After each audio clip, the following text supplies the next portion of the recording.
Imagine this. You're walking through a vast fog-laced forest. You think you know the way, but with every turn the trees shift ever so slightly, the path behind you vanishes, and the compass in your hand starts spinning. You realize something terrifying. You are not lost in the forest. You are the forest, and the deeper you go, the less certain you are of who or what is doing the navigating.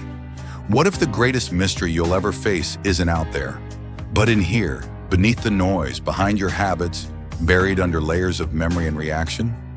What if you could master languages, build cities, chart galaxies, and still not know your own soul? We live in an age that praises self-awareness and personal branding, yet most of us don't truly know who we are. We adopt labels: introvert, achiever, empath, rebel, clothing for the ego. But peel them away and the question remains: who are you when no one is watching?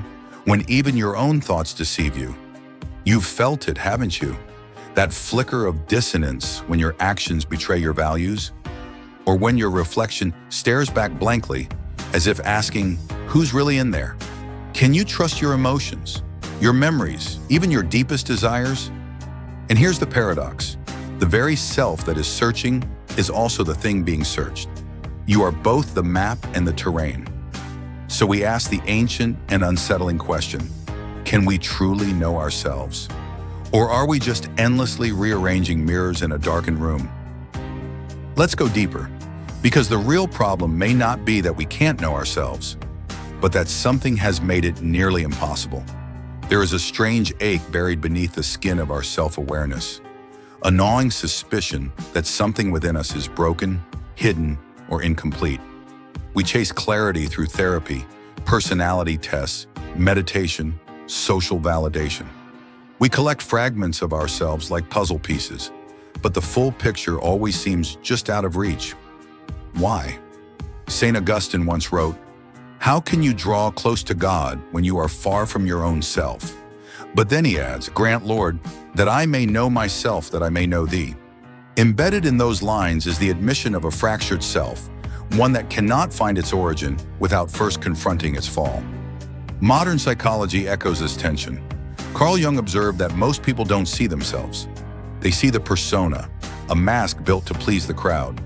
Behind it lies the shadow, the parts we repress, deny, or fear. We cannot touch our truest selves because we're terrified of what we might find. But it's not just fear, it's design, twisted, not by the hands of the Creator, but by the curse of sin. Calvin wrote that nearly all the wisdom we possess consists of two parts: the knowledge of God and of ourselves. Yet from the very beginning, mankind has fled both. Like Adam in the garden, we hide, not just from God, but from our own nakedness. The modern world feeds this flight. Algorithms tell you who you are. Advertisements sell you a version of yourself to consume. We become curators of identity, not seekers of truth. So we live divided, part truth, part illusion, numbed by noise and haunted by silence. And still the question persists, whispering louder. Why is it so hard to know who I am? But now the deeper cost of not knowing begins to unfold. You don't notice it at first, it's subtle, like a song slightly out of tune, or a room where something's missing but you can't name what. But over time, not knowing yourself begins to infect everything. You second-guess your decisions. You sabotage relationships. You chase pleasures that leave you emptier, not fuller. You feel like an actor in a play you didn't audition for, performing lines written by someone else. And in moments of stillness, a terrible thought whispers, what if the mask has grown onto my skin? Cognitive science tells us the brain craves coherence. It stitches together memories and identities to maintain a stable self-image. But if the foundation is cracked, every layer becomes a distortion. Confirmation bias makes you ignore truths that don't fit your internal narrative. The spotlight effect convinces you that others are watching, judging, defining you. And cultural conditioning, endless social media scrolls and tribal ideologies, slowly replace self-reflection with self-projection. But it gets worse. When you don't know yourself, you hand that task over to the world. You become vulnerable to manipulation by politics, by marketing, even by well-meaning friends. You lose moral clarity. You confuse desire with design, passion with purpose, and you begin to think that authenticity means doing whatever you feel, even when what you feel is just the echo of a wound. Saint Anselm called the soul capax Dei, capable of God.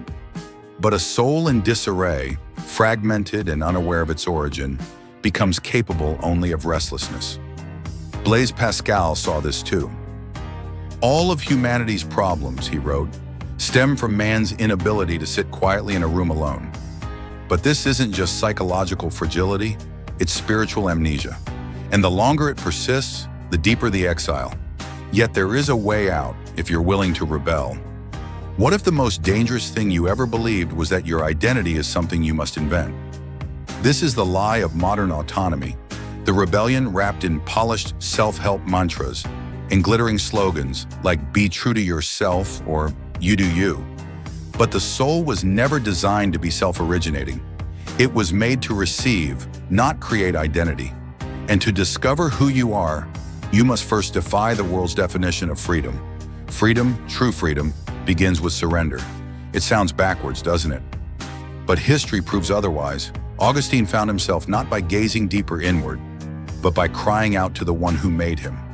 Kierkegaard spoke of becoming a self before God, a self that exists not as an isolated ego, but in trembling awareness of its source. Even Carl Jung admitted, the privilege of a lifetime is to become who you truly are.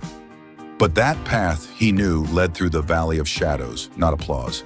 To rebel is to stop pretending, to question every inherited identity, to silence the algorithm and brave the silence. It is to confront your wounds, your desires, your contradictions. And instead of managing them, bring them to the cross. Because the cross is not just a symbol of forgiveness. It is the mirror that shows you who you really are. Fallen, yes, but also loved, known, and redeemable. The Christian worldview offers a radical reversal. You don't find yourself by following your heart. You find yourself when your heart is pierced, broken open to grace. This is the holy rebellion, not self-expression, but self-discovery through divine revelation. And what waits on the other side is not just self-knowledge, but something far greater, something ultimate. Here is the moment of unveiling. You were never meant to be the author of your identity. You were meant to be named, not by the culture, not by your past, not even by your own desires, but by the one who formed you in the secret places, who knit your soul with intention before the first star blinked into existence. The world tells you that you are what you feel. But feelings shift, memory fades, trauma distorts. You cannot stand on a foundation that moves with every wind. The Christian worldview doesn't flatten your complexity, it sanctifies it. It says, you are known, you are seen, and you are not your own. David Benner, a Christian psychologist, said, "To know yourself truly is to see yourself as deeply loved by God.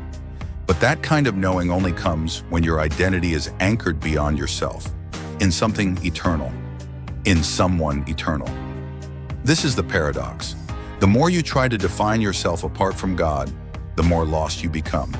But the more you lose yourself in Him, the more your true self begins to emerge, whole, radiant, unshakable.